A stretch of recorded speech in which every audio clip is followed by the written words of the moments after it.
샬롬. 오늘도 새벽 묵상 함께 하시는 성도 여러분, 주님 이름으로 축복합니다. 찬송가 27장 빛나고 높은 보좌와 찬송하겠습니다.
오늘 함께 나눌 말씀은 요한계시록 5장 1절에서 14절 말씀입니다. 내가 보매 보좌에 앉으신 이의 오른손에 두루마리가 있으니 안팎으로 썩고 7인으로 봉하였더라. 또 보매 힘있는 천사가 큰 음성으로 외치기를 누가 그 두루마리를 펴며 그 인을 떼기에 합당하냐? 하늘 위에나 땅 위에나 땅 아래에 능히 그 두루마리를 펴거나 보거나 할 자가 없더라. 그 두루마리를 펴거나 보거나 하기에 합당한 자가 보이지 아니하기로 내가 크게 울었더니 장로 중에 한 사람이 내게 말하되 울지 말라. 유대 지파의 사자 다윗의 뿌리가 이겼으니 그 두루마리와 그 7인을 떼시리라.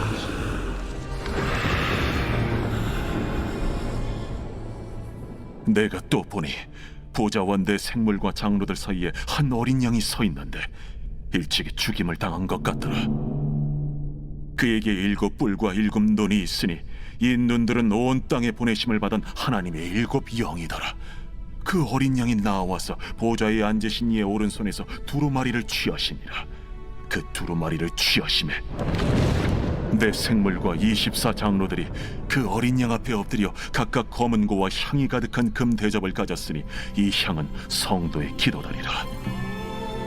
그들이 새 노래를 불러 이르되 두루마리를 가지시고 그 인봉을 떼기에 합당하시도다. 일찍이 죽임을 당하사 각 족속과 방언과 백성과 나라 가운데서 사람들을 비로사서 하나님께 드리시고 그들로 우리 하나님 앞에서 나라와 제사장들을 삼으셨으니 그들이 땅에서 왕노릇 하리로다.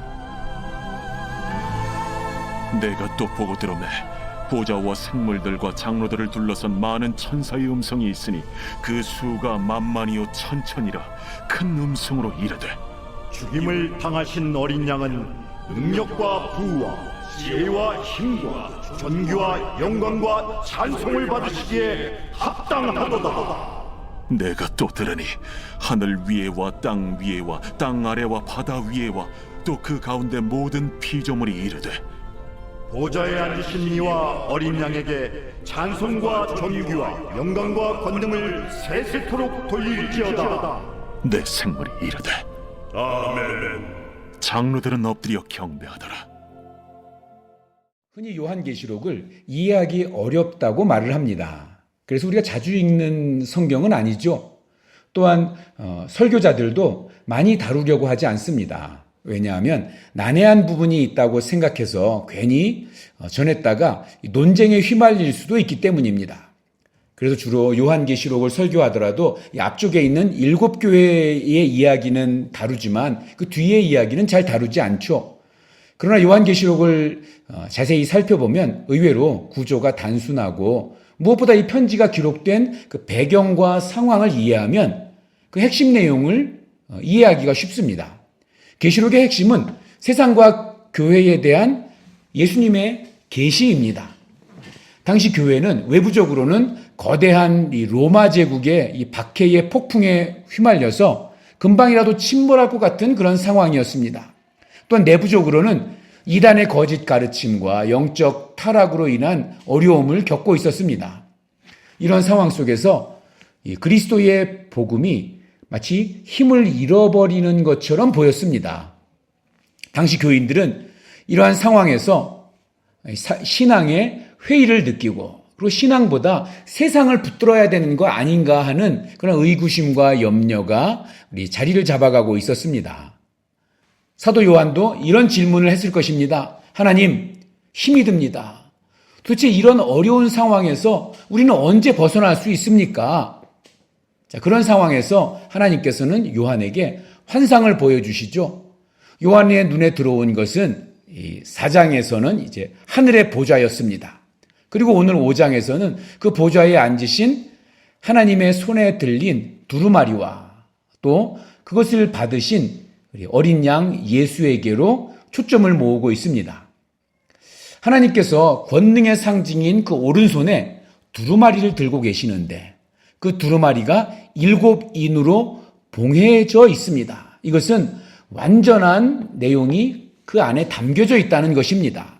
또 두루마리의 안팎에 글이 기록되었다는 것은 그만큼 담겨진 내용이 아주 많다는 것입니다.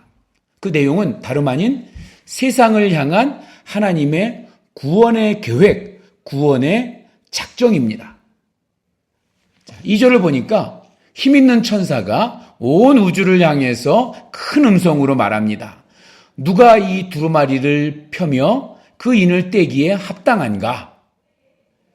봉인된 두루마리를 뗀다는 의미는 거기에 기록되어 있는 하나님의 뜻과 계획이 실현되는 것입니다. 분명히 이 사도 요한은 기대했을 것입니다. 누군가 이 두루마리를 풀어서 하나님의 뜻, 하나님의 계획이 실현되게 하는 그 기대 말입니다. 안타깝게도 3절에 보니 세상에는 두루마리를 펼칠 만한 자격이 있는 자가 없다는 것입니다. 이 두루마리를 열면 하나님의 뜻을 알 수 있을 텐데 이 고난과 박해 가운데 있는 교회가 극복될 수 있을 텐데 문제가 풀릴 텐데 그런데 생각대로 되지 않는 속상함에 이 요한은 슬피 크게 울게 됩니다. 통곡을 합니다.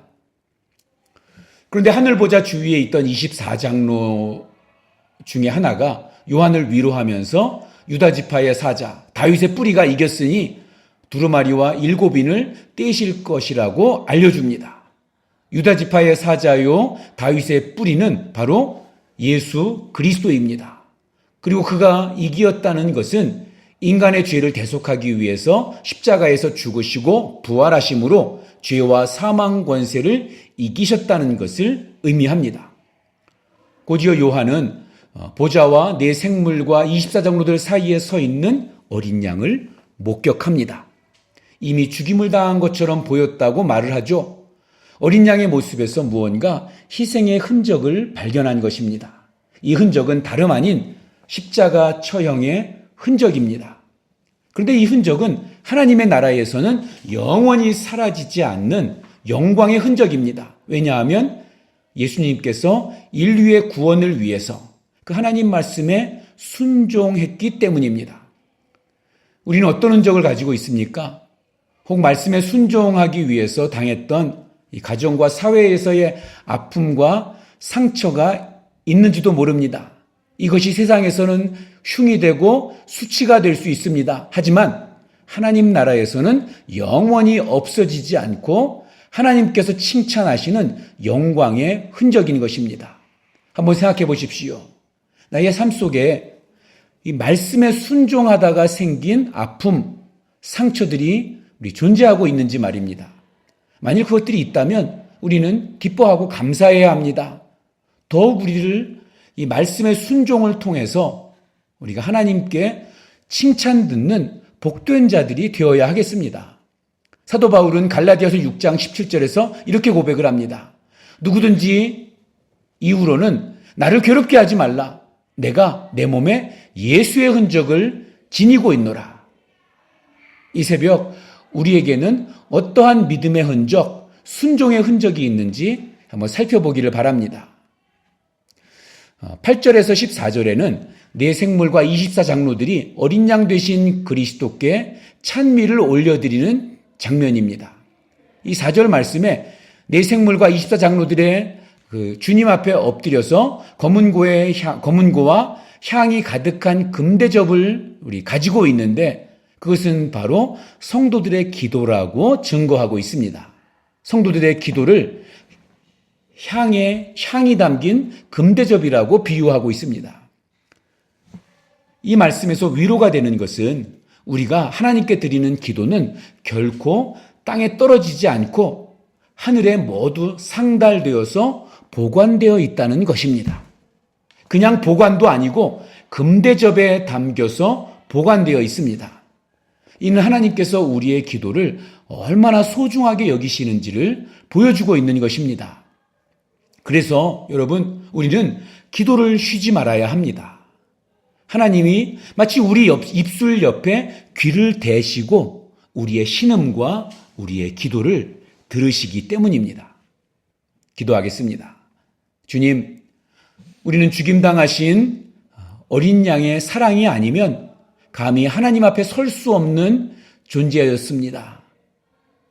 주님의 십자가의 흔적을 우리의 몸과 우리의 삶 속에 담아내기 원합니다. 죄로 인해 죽은 인생들에게 영원한 생명을 주시고 하나님 안에서 살아가는 기쁨을 주시니 감사합니다. 주님이 우리의 소망 되시고 우리의 새 노래라는 것을 고백합니다. 그 주님을 찬양하고 높이는 그런 하루가 되기를 소원합니다. 예수님의 이름으로 기도하옵나이다. 아멘. 오늘도 하나님의 은혜가 저와 여러분에게 가득한 그런 복된 날 되기를 원합니다. 사랑합니다. 축복합니다.